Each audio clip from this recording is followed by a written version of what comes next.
올해의 마지막 달 12월 라디오 서울과 함께 편안하고 따뜻하게 마무리하시길 바랍니다. 캘리포니아주의 고학력 고소득자들이 타주로 급속하게 빠져나가면서 세수가 줄어들어 주정부 재정에 빨간불이 켜졌습니다.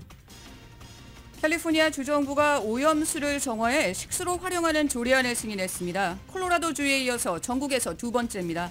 크리스마스 연휴를 맞아 LA 카운티 전역에서 대대적인 음주운전 등 안전운전 단속이 펼쳐집니다. 저희 라디오 서울 보도국에 마련한 송년 특집, 지난 한 해 한인사회의 용기와 희망을 준 비영리 단체를 만나보고 있습니다.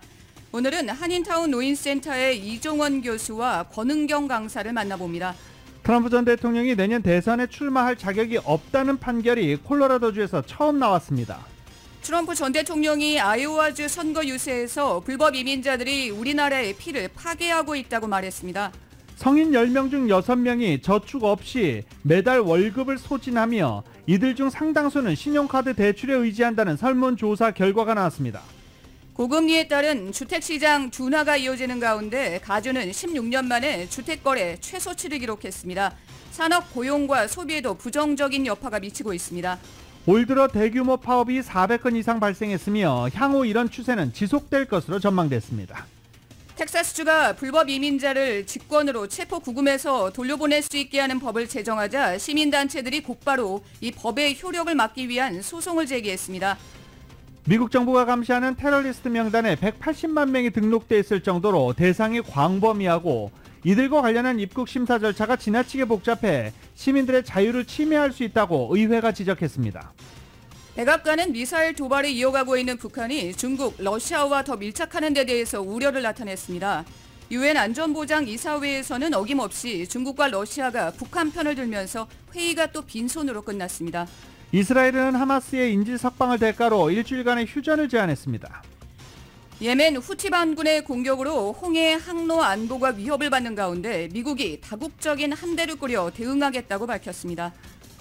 연내 비상대책위 출범을 목표로 새 지도부 구성 논의에 속도를 내는 국민의힘이 비대위원장 인선과 관련해 당내 의견 수렴 절차를 사실상 마무리했습니다. 한동훈 비대위가 출범할 것이라는 분석입니다. 더불어민주당 이낙연 전 대표의 신당 창당 행보로 당 통합 기조에 제동이 걸린 이재명 대표가 삼총리 연대설의 한 축인 김부겸 전 총리를 만났습니다. 내년 메이저리그 데뷔를 앞둔 이정우 선수가 벌써부터 슈퍼스타급 대접을 받으며 기대를 모으고 있습니다.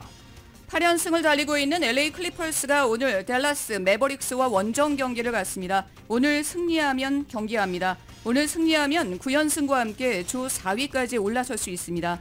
오늘 뉴욕 증시는 혼조세로 출발하고 있습니다. 원달러 환율은 1298.9원으로 마감했습니다. 남가주는 오늘 계속해서 비 내리는 날씨 이어지겠습니다. 오늘과 내일 많은 양의 비가 내릴 것으로 예보됩니다. LA 한인타운의 낮 최고 기온은 63도로 예상됩니다. 이상은 이 시간 주요 뉴스입니다.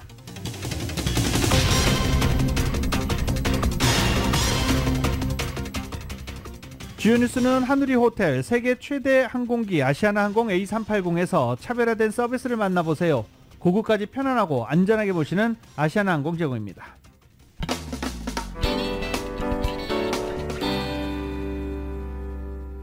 애청자 여러분 안녕하십니까? 유지승입니다. 안녕하십니까? 정현호입니다. 라디오서울 모닝뉴스 2부 모닝뉴스 2부 시작하겠습니다. 지금 비 계속 내리고 있지요. 운전 중이신 분들 끝까지 안전운전 하시기 바랍니다. 이 크리스마스 연휴를 맞아서 LA 카운티 전역에서 대대적인 교통단속도 펼쳐질 예정입니다. 캘리포니아 고속도로 순찰대는 LA 카운티 내 사법기관들과 함께 이번 주 금요일 저녁 6시부터 음주, 약물 복용 운전, 그리고 과속운전, 안전벨트 미착용 운전 등등등 운전에 대해서 집중 단속을 펼친다고 밝혔습니다. 집중 단속은 크리스마스인 25일 밤까지 계속될 예정입니다. 지난해 크리스마스 연휴 기간 동안 캘리포니아주에서는 639명이 DUI 혐의로 체포됐고 26명이 교통사고로 사망하기도 했습니다. 고속도로 순찰대는 다음 주말인 새해 연휴 기간에도 집중 단속을 이어갈 예정인데 LAPD는 이에 앞서서 미리 발표한 바 있죠. 연말연시 1월 1일까지 교통 집중 단속은 이어질 것이다 라고 발표한 바 있습니다.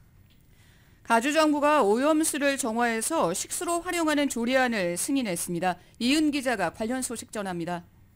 19일 가주 레귤레이터가 하수오물 등 오염수를 정화해 식수로 사용하는 것을 허용하는 조례안을 승인했습니다. 수도국이 수거한 오염수를 식수로 사용할 수 있을 만큼 정화시켜 식수 파이프에 공급하는 내용이 담겨 있습니다. 가주수자원 통제위원회에 따르면 박테리아를 제거하는 일반 정화 과정과는 달리 이번 조례안에는 오염수에 들어가는 모든 세균과 박테리아들을 제거해 식수로 사용할 수 있게 만드는 과정이 조례안의 특징입니다. 이로써 가주는 전국에서 콜로라도주 다음으로 오염수를 정화해 식수로 활용하는 지역이 되었습니다. 지난 수십 년간 가주민들에게 식수를 공급하는 데 어려움을 겪었던 가주 입장에서는 이번 조례안의 승인으로 숨통이 트인 셈입니다. 20여 년 전 유사한 프로젝트가 추진되었을 당시 거센 반대 여론에 부딪혔과는 달리 이번에는 여론이 달라진 것이 조례안 승인의 배경입니다. 가주는 그동안 여러 차례 극심한 가뭄을 겪었고 가장 최근에 가주가 가장 극심한 가뭄을 겪었습니다. 가주 당국에 따르면 물 부족으로 난감한 가주 정부는 이번 조례안을 통해 수재원을 얻은 셈입니다. 그동안 가주는 식수에는 오염수를 활용하지는 않았지만 아이스링크에 빙판을 만들거나 레이크타워 인근 스키리조트도 인공눈을 만드는 데 사용해왔습니다. 센트럴 밸리 지역에서는 채소와 작물 농사를 위해 오염수를 정화한 물을 사용해왔습니다. 라디오 서울 뉴스 이은입니다. 지난 수년 새 캘리포니아의 고학력, 고소득자들이 타주로 빠져나가면서 세수가 줄어들어 주정부 재정에 빨간불이 켜졌습니다. 이 소식은 정윤호 기자가 보도합니다. 가주민들이 높은 세금과 생활비용을 견디지 못하고 타주로 이주해 나가는 엑소더스 현상이 최근 수년간 이어지고 있는 가운데 고학력, 고소득층이 엑소더스 행렬에 조인하면서 가주의 세수가 직격탄을 맞고 있습니다.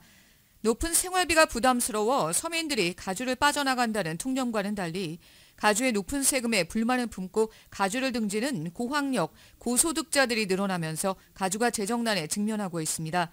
차기 회계연도에는 2023년 가주 정부가 걷어들인 개인 소득세수가 25% 정도 하락할 것으로 추산됩니다. 특히 테크 섹터의 대규모 감원으로 인해 샌프란시스코 베이 지역의 경우에는 차기 회계연도에 소득세수가 현저히 하락할 것으로 우려됩니다. 최근 수년 동안 높은 세금과 주거비용, 늘어난 재택근무 등으로 가주에서 많은 기업과 개인들이 타주로 빠져나가고 있으며 타주로 이주하는 주민들 가운데 상당수는 고소득층과 중산층입니다. 인구통계국 자료에 따르면 지난 2021년과 2022년 가주로 유입된 사람보다 타주로 빠져나간 주민의 수가 75만 명이 더 많았습니다. 2021년과 2022년에 타주에서 가주로 유입된 주민 중에 학사 졸업자는 17만 5천 명에 달했는데 가주에서 타주로 빠져나간 주민 중에 학사 이상 졸업자의 수는 25만 명으로 타주에서 유입되는 고학력자보다 타주로 빠져나가는 고학력자들이 훨씬 많다는 것을 보여줬습니다. 가주에서는 연간 소득이 100만 달러가 넘는 고소득층 1%의 주민들에게 부자세가 부과되며 탑 1% 납세자들이 내는 세금은 전체 가주의 개인 소득세수에서 45%를 차지하고 있어 고소득층이 가주 세수의 주요 원천입니다. 지난 2020년과 2021년 소득세 자료를 보면 가주에서 타주로 떠난 가주민의 평균 연소득은 13만 7천 달러에 달합니다.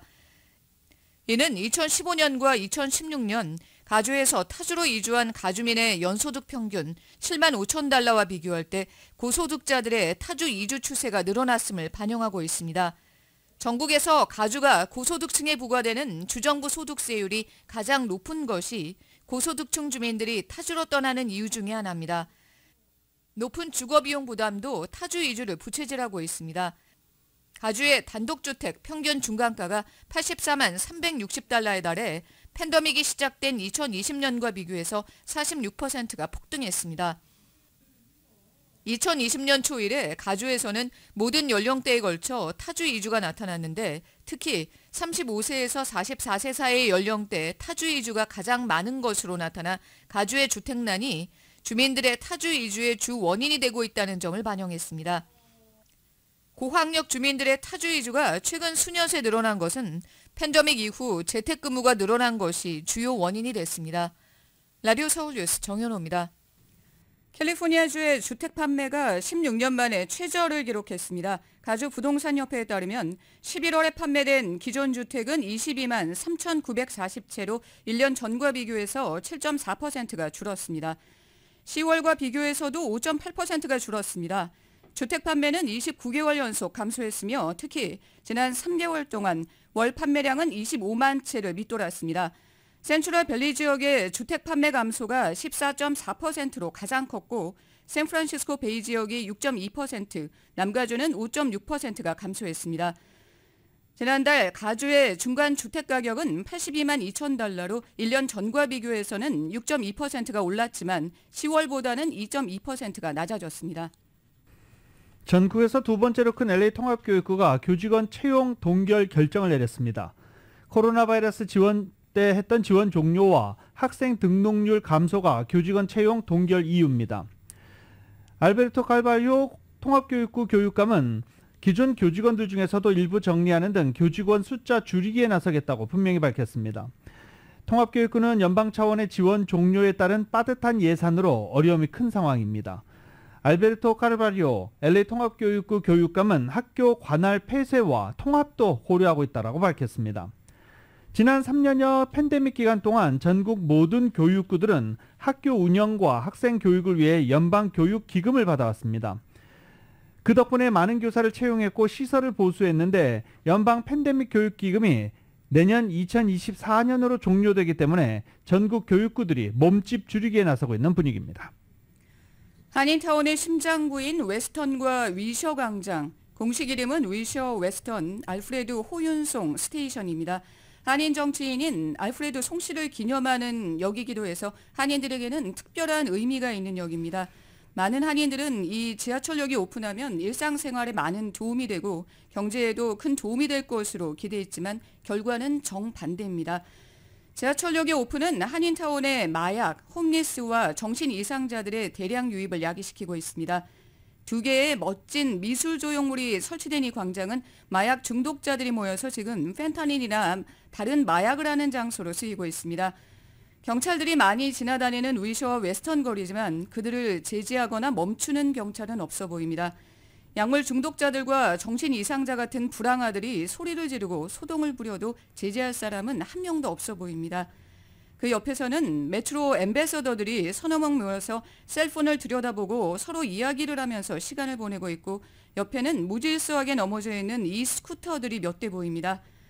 광장에 들어선 스타벅스나 파리바겟, 유명 햄버거 체인 등 많은 업체들이 밤낮으로 받는 피해는 누가 과연 보상을 해줄 것인지 궁금합니다. 수많은 예산과 시간을 들인 이 프로젝트가 커뮤니티를 파괴하고 있는데 한인타운을 담당하는 시의원은 관심이 없어 보입니다.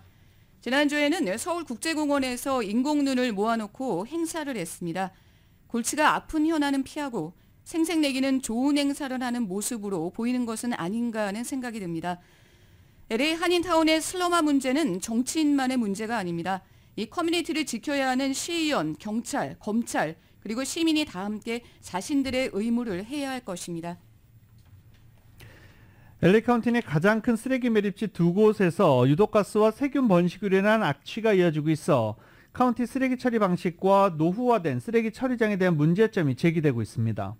이에 따라 인근 지역 주민들은 오염으로 인한 고통을 호소하며 매립지 폐쇄를 요구하고 있습니다. 이 LA 카운티 북부 캐스텍 지역 치키타 캐년 매립지, 그리고 캐스텍 매립지 남동쪽으로 10마일 정도 떨어진 선샤인 캐년 매립지, 악취와 연기, 세균 번식, 주민들이 살기 어렵다라고 호소하고 있습니다.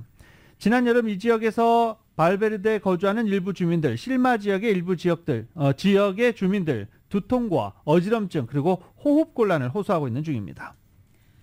저희 라디오 서울 보도국이 연말을 맞아서 지난 한 해 동안 한인 사회의 용기와 희망을 북돋아준 비영리 단체 그리고 한인들의 스토리를 이번 주 4차례에 걸쳐서 시리즈로 마련했습니다. 오늘은 그 두 번째 시간으로 타운 시니어들의 사랑방 역할을 하는 한인타운 노인센터에서 영어 회화와 종이접기 수업을 강의하는 이종원 교수 그리고 권은경 강사를 이은 기자가 만났습니다. 한인타운 시니어센터는 남가주 한인 시니어들에게 무료 교육과 레크레이션을 제공해 시니어층이 삶의 활력을 얻을 수 있도록 도울 뿐만 아니라 한인사회에서 다양한 나눔 행사를 통해 훈훈한 온정을 느끼게 하는 한인 시니어층뿐만 아니라 한인사회의 구심점 역할을 하는 단체입니다. 시니어센터에서 제공되는 다양한 클래스들은 강사진들의 무료 봉사로 이루어지기 때문에 더 의미가 있습니다. 이 중 영어회화와 종이접기 클래스는 새학기 등록 첫날 새벽부터 수강생 신청자가 노인센터 앞에 긴 줄을 서서 신청 순서를 기다려야 하는 대표적인 인기 프로그램입니다. 지난해부터 노인센터에서 종이접기 수업을 가르치는 권은경 강사는 파킨슨병을 앓는 친정아버지를 돕기 위해 종이접기를 시작한 것을 계기로 노인센터에서 종이접기 클래스를 가르치게 되었다고 밝혔습니다. 파킨슨 병에 종이접기가 좋다는 기사를 저희가 보게 됐어요. 그래서 종이접기를 하게 됐는데 그때 저희 아이가 3학년이었는데 첫날 첫 줄을 하고 그 다음 주에 딱 가면서 3학년 때 아이가 그러더라고요. 엄마 이거 힐링되는 것 같아. 딱 그렇게 얘기를 하더라고요. 통일하는 거를 하게 되더라고요.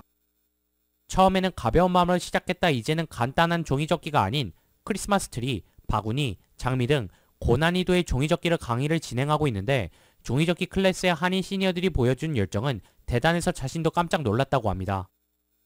전화로 물어보시고 카톡으로 물어보시고 그러셔가지고 저희가 유튜브 채널까지 개설을 했어요. 매주 집에 가면 이렇게 그날 찍은 사진을 올려드리고 이종원 웨스턴 코베넨 대학 교수는 노인센터에서 지난 11년 동안 영어회화 강의를 해오고 있는 터줏대감으로 본인이 80대의 고령임에도 불구하고 같은 나이 또래 시니어층에 영어회화 강의를 하면서 자신이 오히려 수강생들로부터 활력을 얻고 하루하루가 보람된다고 설명했습니다. 그 평생을 영어 강의를 하고 영어 학원을 3개를 운영했어요. 그 강남에서 이 시니어 센터에서 영어 강사를 모집한다고 그래서 이제 무조건 찾아왔어요. 와서 좀 도와달라고. 그 벌써 11년째 계속해서 왜 안 들렸는지, 왜 미국 사람하고 대화가 안 됐는지, 내 미드가 왜 안 들렸는지 그걸 가르쳐주니까 굉장히 좋아해요. 한 2, 3년 하다 보면 말이 들리고 통한다는 거야.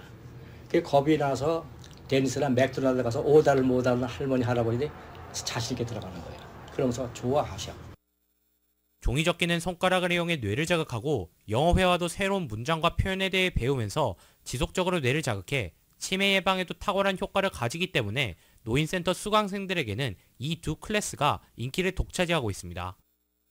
한인 시니어들도 그동안 잘 몰라서 혹은 서툴러서 일상생활에 어려움을 느껴왔던 점을 노인센터 클래스를 통해 하나하나 극복해 나가면서 성취감도 느끼고 자신감도 북돋아지면서 이제는 노인센터 수업을 듣기 위해 타운에서 몇 시간 떨어진 먼 거리에서도 대중교통을 이용해 노인센터를 찾는 시니어들이 굉장히 많습니다.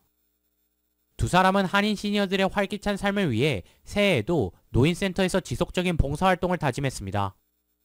매주 어르신들이 선물을 갖다 주세요. 집에서 따신 대추라든지 뭐 레몬이라든지 그런 거 다 갖다 주시는데 진짜 너무너무 정말 어르신들한테 받은 사랑도 정말 너무 많아요. 어르신들한테 배운 것도 정말 너무 많고 내년 한 해는 우리 어르신들 더 건강하시고 종이접기 계속해서 포기하지 않으시고 계속 많은 관심 가져주셨으면 좋겠습니다. 예, 그리고 항상 어떤 때는 비가 오고 낮이 고질 때도 더울 때도 와주는 수강생이 나한테 고맙고 그래서 항상 여러분이 이렇게 나에게 힘을 줘서 새끼가 나도 난다 그러면서 나를 좋아하는 분도 많고 나 때문에 덕을 봤다고 유익했다고 칭찬을 볼 때마다 힘이 나죠. 라디오 서울 뉴스 이은입니다. Oh, the weather outside is frightful, but the fire is so delightful. And since we've no place to go, let it snow, let it snow, let it snow. 지금 비 내리고 있죠? 노래처럼 눈이 왔으면 좋았을까요? 교통 상황을 봐서는 눈이나 비나 다 안전운전 하셔야 되는 상황입니다. 자, 남가주 지역에 이렇게 비가 내리고 있는데 오늘 어제보다 더 많은 양의 비가 쏟아질 것으로 예보되고 있습니다. 국립기상청은 대기의 강으로 인해 형성된 첫 번째 폭풍에 의해서 서부 해안을 따라서 어제 약간의 비가 내렸다라고 밝혔습니다. 남가주에는 어제 소나기가 내리다 멈추기를 반복했는데 기상청에 따르면 어제 내린 비는 0.1인치 이하로 기록됐습니다. 두 번째 폭풍 영향을 받는 오늘과 내일은 한층 많은 비가 내릴 것으로 전망됐습니다. LA와 오렌지 카운티는 강우량이 오늘 최대 1.25인치, 밸리와 인랜드 엠파이어는 최대 2인치, 그리고 해안가는 0.5인치의 비가 내릴 것으로 예상되고 있습니다. 남가주 지역에서 보통에서 많은 양의 비가 내리면서 일부 지역에는 홍수주의보도 발령되어 있는 상태입니다. 참고하시기 바랍니다. 한편 비가 내리면서 낮 기온은 뚝 떨어졌죠. 오는 주말까지 당분간은 예년 기온을 밑도는 60도 중반대를 유지할 것으로 보입니다. 한인타운의 오늘 낮 최고 기온은 64도, 밤 최저 기온은 58도, 오렌지 카운티는 낮 최고 기온 69도, 밤 최저 기온 57도, 밸리와 인랜드 엠파이어 지역은 낮 최고 기온 63도, 밤 최저 기온 56도, 해안 지역은 낮 최고 기온 68도, 밤 최저 58도가 될 것으로 예보되고 있습니다. 자, 한국 잠시 가보겠습니다. 지금 한국은 수도권 남부와 강원 남부에 다소 굵은 빗줄기가 쏟아지고 있는 곳이 있고요. 내일 새벽까지 충청에, 그리고 오전엔 호남에 시간당 최대 50mm의 집중호우가 예상되고 있습니다. 서울의 오늘 아침 최저 기온이 2도, 낮 최고 기온은 16도로 예상되고 있습니다. 오늘의 날씨는 걱정 끄세요. 믿음직한 켈코 보험이 있습니다. 켈코 보험 제공이었습니다.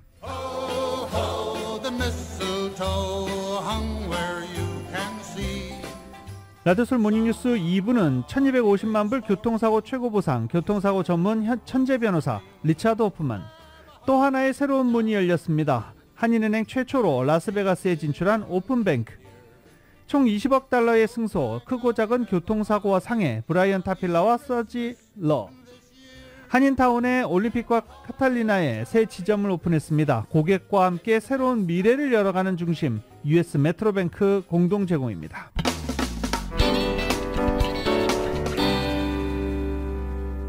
라디오솔 모닝뉴스 함께하고 계십니다.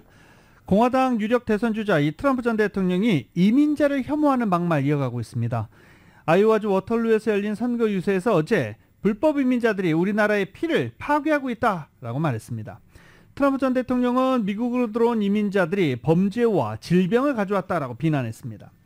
트럼프 전 대통령은 앞서 지난 16일 뉴햄프셔주에서 개최된 선거 유세에서도 이민자를 겨냥해 우리나라의 피를 오염시킨다라고 말한 바 있습니다. 또 지난 9월에는 내셔널 펄스와의 인터뷰에서 이민자를 놓고 역시 미국의 피를 오염시킨다라고 주장하기도 했습니다. 트럼프 전 대통령은 어제 워털루 유세에서 나는 나의 투쟁을 읽은 적이 없다며 히틀러는 아주 다른 방식의 언어를 사용하고 있다라고 반박했습니다. 이 반박은 히틀러가 주장한 걸 연상시킨다는 지적에 대한 반박이었습니다. 재선을 노리는 바이든 대통령의 선거 캠프는 트럼프 전 대통령이 히틀러와 무솔리니 같은 독재자들을 흉내내고 있다라고 비난한 바 있습니다. 콜로라도주 대법원이 도널드 트럼프 전 대통령은 대선에 출마할 자격이 없다는 판결을 내렸습니다. 콜로라도주 대법관들은 모두 민주당 주지사가 임명했습니다. 트럼프 전 대통령 측은 즉각 항소하겠다고 밝혔습니다. KBS의 보도입니다. 2021년 1월 바이든 대통령 당선 인증을 막겠다며 트럼프 지지자들이 미 의회에 난입했습니다. 이들을 부추겨 내란에 가담했다는 혐의로 트럼프 전 대통령은 기소됐습니다. 이와 관련해 제기된 소송에서 콜로라도주 대법원은 트럼프 전 대통령을 주의 공화당 대선 경선 투표용지에서 제외하라고 주정부에 명령하는 판결을 내렸습니다. 헌법 준수를 맹세한 공직자가 내란에 가담한 경우 공직을 다시 맡지 못한다는 미국 수정헌법 제14조 3항을 적용했습니다. We think it's the correct outcome, and we're grateful to the members of the Colorado Supreme Court for taking this issue with such care. 여러 지역에서 제기된 같은 내용의 소송 가운데 처음으로 트럼프 전 대통령의 출마 자격을 부정한 판결입니다. 다만 이번 결정의 효력을 내년 1월 4일까지로 유예하면서 트럼프 전 대통령 측은 즉각 항소 의사를 밝혔습니다. I think that strikes me as the wrong decision and is appalling for the future of our country. 항소 소송이 진행되는 동안 판결의 효력은 더 미뤄질 수 있습니다. 콜로라도주는 2020년 대선 당시 트럼프 전 대통령이 13%포인트 차로 패배했던 곳으로 이번 판결에 참여한 대법관들 모두 민주당 주지사가 임명했습니다. 로스앤젤레스에서 KBS 뉴스 황동진입니다. 이번 판결이 다른 주에서 진행 중인 비슷한 소송에 영향을 미칠 경우 트럼프 전 대통령에게 위협이 될 수 있다라는 분석도 나오고 있는 중입니다. CBS에 따르면 현재 미국 내 25개 이상의 주에서 트럼프의 출마 자격 박탈을 요구하는 소송이 제기된 상태입니다. 이 가운데 애리조나와 미시간주 등에서는 주 법원이 트럼프 전 대통령의 손을 들어주면서 원고들이 상급 법원에 항소한 상태입니다. CNN은 콜로라도주 대법원의 이번 판결로 법원이 2024년 대선 투표에서 트럼프를 제외한다는 개념은 더 이상 이론이 아니라 진짜 가능한 가능성이 됐다라고 지적했습니다. 하지만 반대로 이번 판결이 지지자들을 결집하도록 해 트럼프 전 대통령에게 유리하게 활용될 가능성이 있다고 CNN은 덧붙였습니다. 조 바이든 대통령이 어제 미국 최초의 여성 연방 대법관을 지낸 고 산드라 데이 오코너를 사법부의 유리천장을 깬 개척자로 평가하면서 추모했습니다. 대통령은 어제 워싱턴 DC 국립대성당에서 열린 오코너 전 대법관 추모식에서 서부에 달인 그녀는 법률과 정치 세계의 국가 양심의 장벽을 스스로 무너뜨린 개척자였다라고 말했습니다. 1930년 3월 아리조나의 목장에서 태어난 오코너는 기본적으로는 보수 성향이었지만 대법관으로 취임한 다음에는 여성의 인권과 소수인종 보호 등의 현안에서 중도적인 입장을 취하면서 대법원의 무게추 역할을 했습니다. 대표적으로 그녀는 지난 1992년 임신 6개월까지 여성의 낙태권을 보장한 로우 대 웨이드 판결이 도전을 받았을 때 특유의 중재 역할을 자임해서 낙태권 수호에 결정적인 기여를 했습니다. 또 2003년에는 대입에서 소수인종을 배려하는 어퍼머티브 액션을 옹호하는 결정을 내린 바 있습니다. 그녀는 2006년에 은퇴했으며 지난 1일 93세를 일기로 별세했습니다. 올해 81살인 바이든 대통령이 나이와 신체에 따른 한계를 인정하지 않으려고 하면서 그에게 더 많은 휴식을 권하는 참모진과 갈등을 빚고 있다고 악시오스가 보도했습니다. 바이든 대통령이 대통령직을 맡기에는 나이가 너무 많다는 유권자들의 우려가 커지면서 대통령의 일정과 건강을 관리하는 게 재선 캠페인에서 매우 중요해졌기 때문입니다. 하지만 바이든 대통령은 참모들이 적절하다고 생각하는 것보다 더 많은 일정을 잡고 더 많이 돌아다니려고 한다고 전하기도 했습니다. 전 현직 참모들은 바이든 대통령이 나이에 비해 매우 원기왕성하지만 자신이 사람들에게 얼마나 나이가 많은 것으로 비칠 수 있는지를 인식하지 못한다고 말했습니다. 한 전직 참모는 일정과 관련해서 바이든 대통령 본인이 자신의 최대의 적이다라고 말하기도 했습니다. 바이든 대통령도 나이가 문제될 수 없다는 점을 인정하기 위해서 최근에는 자신의 나이를 소재로 한 자학 농담을 하는 등 달라진 모습을 보이고 있습니다. 하지만 전직 참모는 타당하든 아니든 유권자들은 분명히 나이를 우려하고 있다며 이를 무조건 부정하는 것은 해법이 될 수 없다라고 지적했습니다. 시카고시의 성역도시 정책이 혼돈 상태로 치닫고 있습니다. 시카고시가 남부 국경지대에서 중남미 출신의 불법 입국자들을 태우고 오는 전세버스들을 단속하기로 하면서 이송업체들이 시 당국과 연락을 끊고 불법 입국자들을 시내 비공개 장소에 몰래 떨구기 시작했습니다. 시카고 시장실은 버스 업체들이 남부 국경지대발 이송자들을 언제 어디에 내려놓을지 등에 대한 정보를 더 이상 시 당국에 제공하지 않고 있다며 제재와 처벌을 피하기 위한 것으로 보인다고 밝혔습니다. 팍스뉴스는 남부의 공화당 주지사들은 국경 위기의 심각성을 널리 알리기 위해서 망명 희망자들을 태운 버스를 민주당 주도의 성역도시로 보내고 있다고 설명했습니다. 공화당 측은 조 바이든 행정부의 이민정책 실패로 인한 불법 입국자 급증 문제가 국경 지역의 지자체 그리고 미 전국에 어떤 문제들을 초래하고 어떤 상황에 직면하게 하는지를 보여주기 위해서 이 같은 조치가 필요하다고 항변하고 있습니다. 이와 관련해 시카고시에는 지난해 8월 이후 2만 6천여 명의 중남미 출신 불법 입국자가 이송됐습니다. 시카고시는 이미 오래전에 수용 한계를 넘어서 이송 중단을 요청했음에도 불구하고 불법 입국자들을 계속해서 실어오는 버스 업체들에게 책임을 묻기 위해서 50여 건의 소송을 제기한 상태입니다. 시카고 트리뷴은 남부 국경지대에서 버스에 실려온 불법 입국자들이 이제는 더 이상 정해진 장소에 내리지 않는다. 이렇게 떨궈진 이들은 각자 보호소를 찾아서 떠돌게 된다고 전했습니다.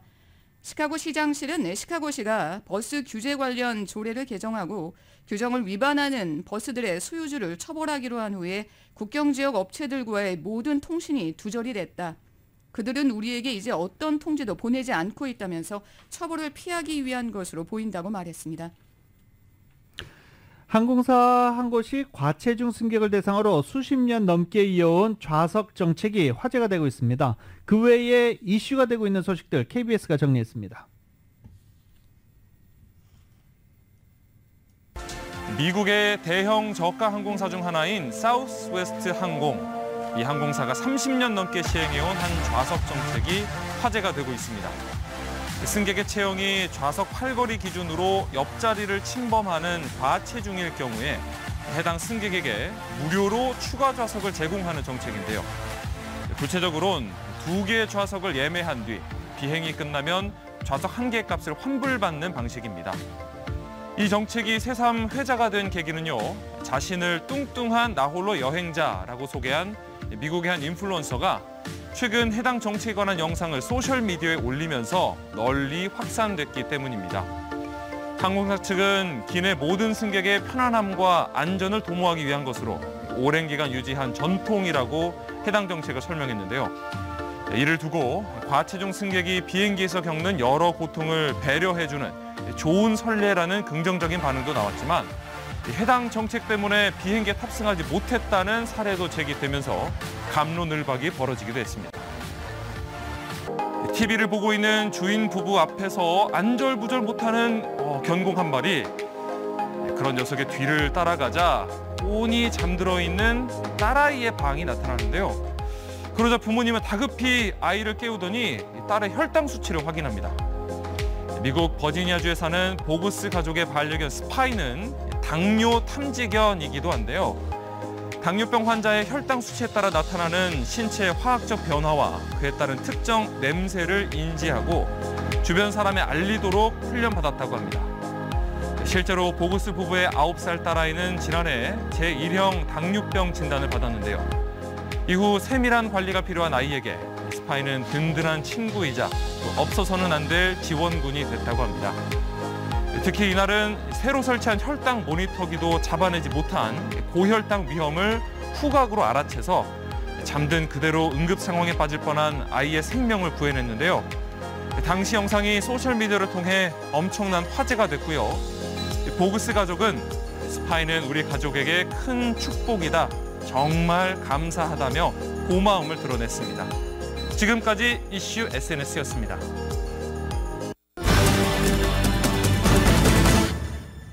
살림살이 좀 나아지셨습니까? 한때 이런 유행어도 있었죠. 네.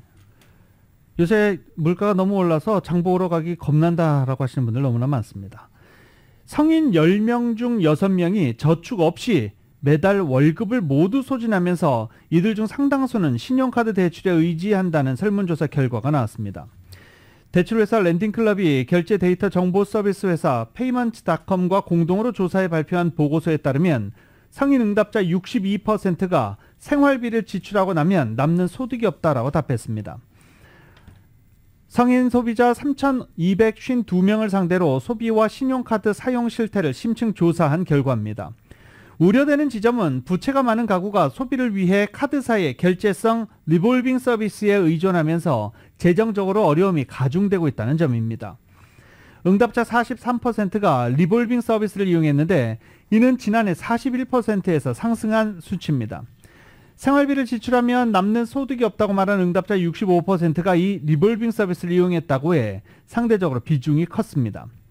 리볼빙은 일시금으로 물건을 산 뒤 카드 대금의 일부만 먼저 결제하고 나머지는 나중에 갚는 일종의 대출 서비스입니다. 금리가 상대적으로 높아 부실로 이어질 수 있는 위험이 크다라는 지적입니다. 그런데 한국이나 아시아권에서는 이렇게 할부로 내는 카드 결제 시스템 잘 활용되고 있잖아요. 미국에서도 잘 정착을 해야 될 텐데 전문가들은 일단 부실로 이어질 수 있다, 위험이 크다라고 지적하고 있습니다. 연말 명절 소비 특수 속에 미국의 소비가 견조하게 지속되고는 있지만 이렇게 속살을 들여다보면 신용카드 빚에 의지해 근근히 지출을 유지하고 있는 이들이 적지 않다는 점을 알 수 있는 대목입니다. 미국 경제가 내년에 경착륙할 가능성은 희박하지만 순탄하지도 않다는 전문가 전망이 나왔습니다. CNBC 방송에 따르면 글로벌 자산운용사 인베스코의 크리스티나 후퍼 전략가는 내년 미국 경제의 평탄치 않은 착륙, 범피 랜딩을 예상했습니다.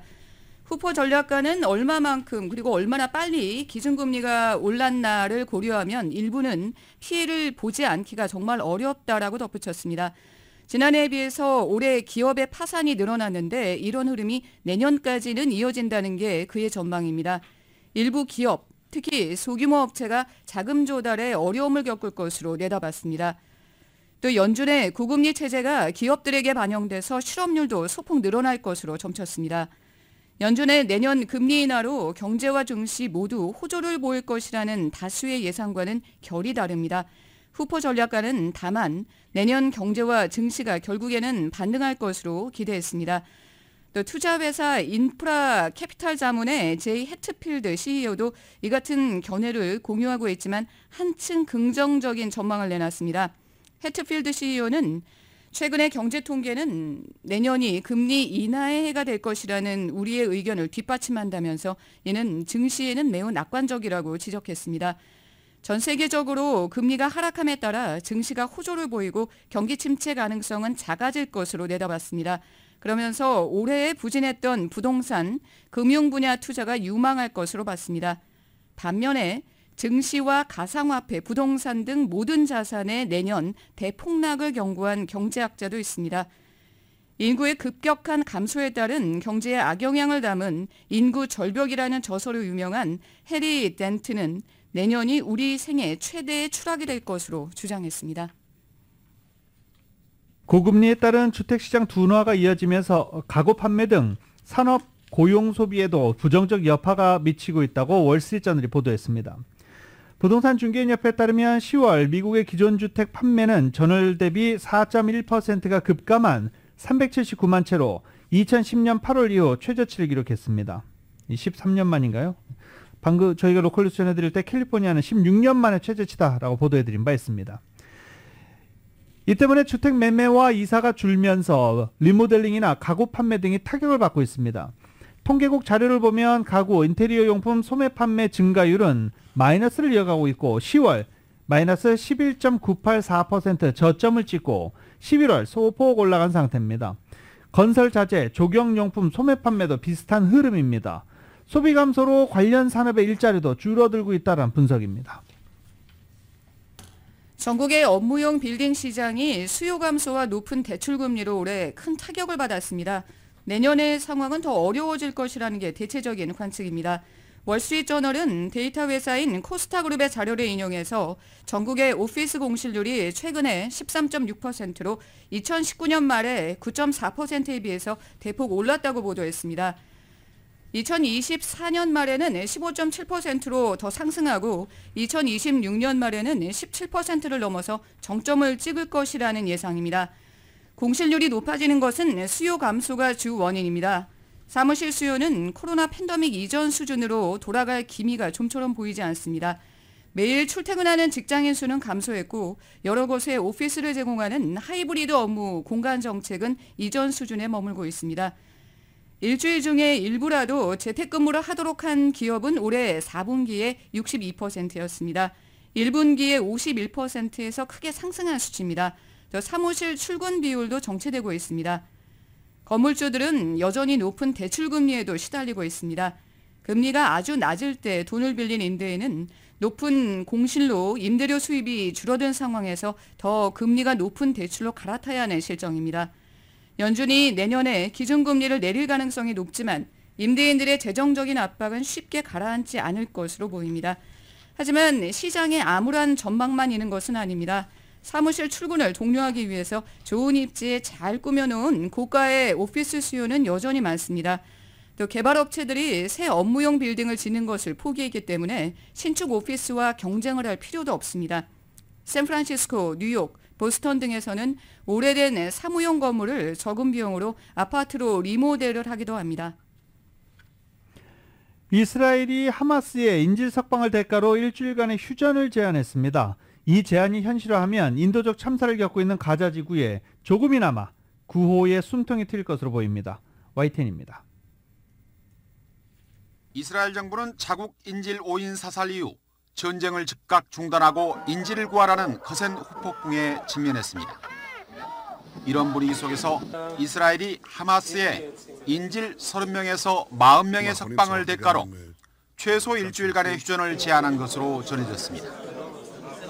이스라엘 대외정보기관 모사드 국장이 폴란드 바르샤바에서 미 중앙정보국 국장, 중재자인 카타르 총리와 만나 이 같은 새로운 안을 제시했습니다.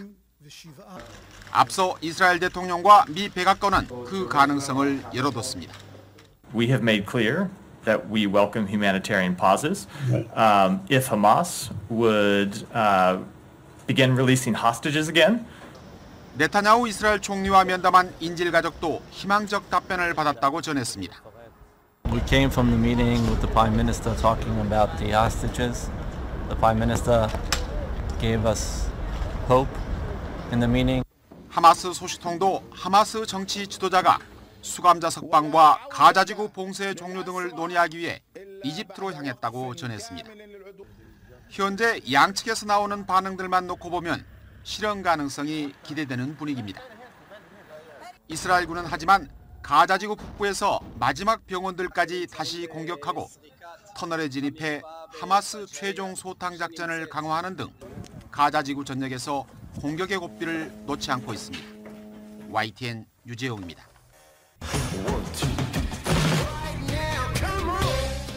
라디오솔 모닝뉴스 스포츠 소식입니다. 스포츠 소식은 전문가가 추천하는 이민법과 가정법 전문 제인장 종합법률사무소 제공입니다. 자, 이정우 선수에 대한 샌프란시스코의 이 준비 그리고 홍보 대단하네요. 이 정도일 거라고는 생각 못했습니다. YTN입니다. CS, Let's go San Francisco, Let's go Giants. 초특급 계약 규모만큼이나 이정우에 대한 메이저리그의 관심이 폭발적입니다.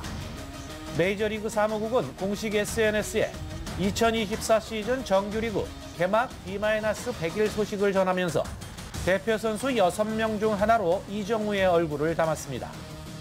입단 발표 닷새 만에 보스턴의 요시다와 필라델피아의 트레이 터너, 클리블랜드의 호세 라미레스 등 리그를 대표하는 선수들과 어깨를 나란히 한 겁니다. 최근 샌프란시스코 구단 공식 SNS는 이정우 관련 사진과 동영상이 점령했습니다.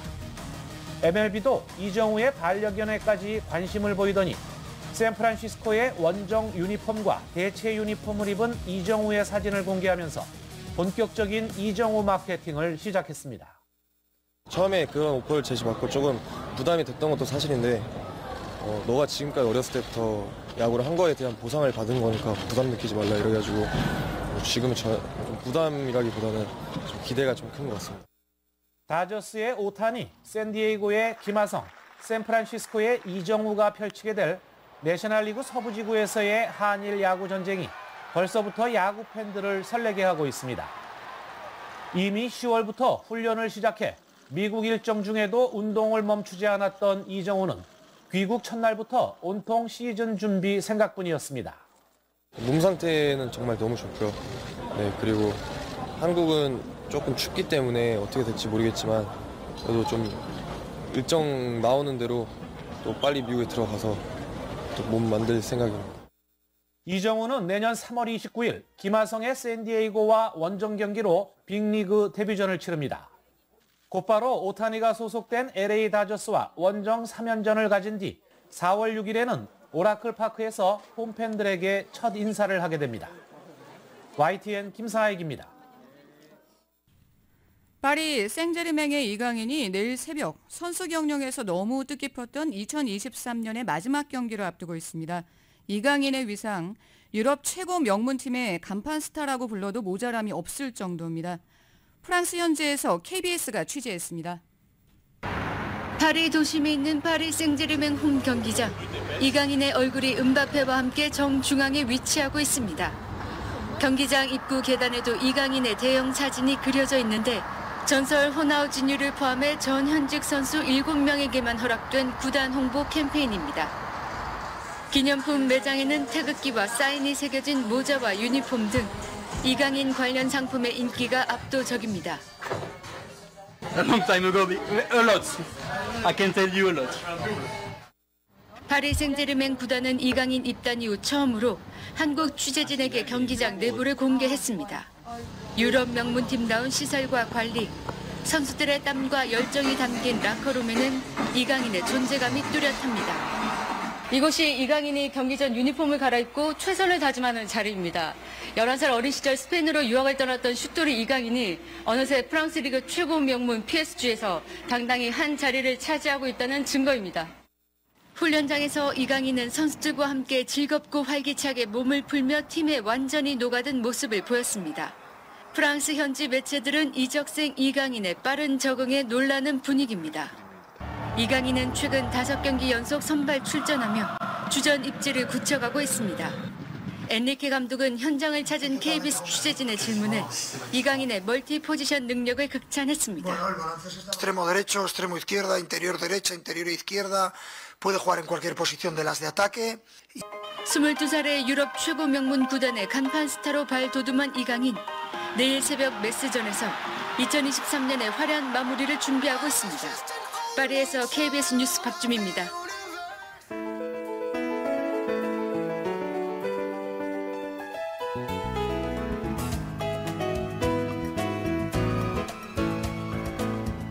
(2023년 12월 20일) 수요일에 전해드린 라디오솔 모닝뉴스, 오늘 준비한 소식은 여기까지입니다.